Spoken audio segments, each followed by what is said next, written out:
Very grateful Clifton-Brown friend for giving way.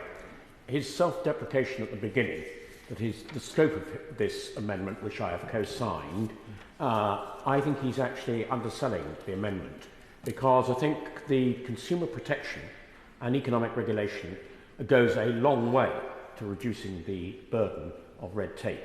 And I think the second thing that's really important about this amendment, it's not to do with the number of amendments, it's to do with the economic value. And that is what really places a burden on business in this country.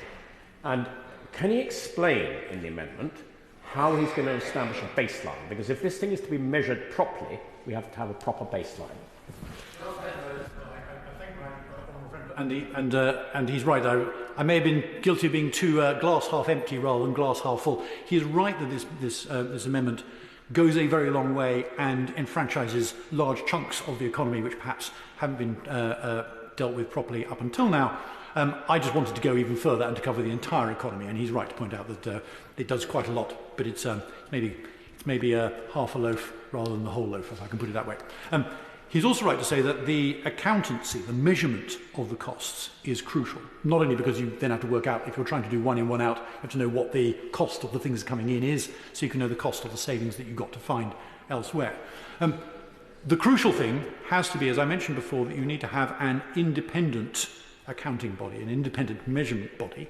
That will require, I think, the Regulatory Policy Committee to perhaps be made a little bit more independent, to be given more arm's length ability to set the accounting standards, if you like, to set the measurement standards in a way which cannot be lent on by senior ministers, by senior mandarins, by senior regulators, and they can look them square in the eye and say, no, this is the way it's got to be, and like any good external auditor, if you like, they are sufficiently arm's length to be able to deal with that.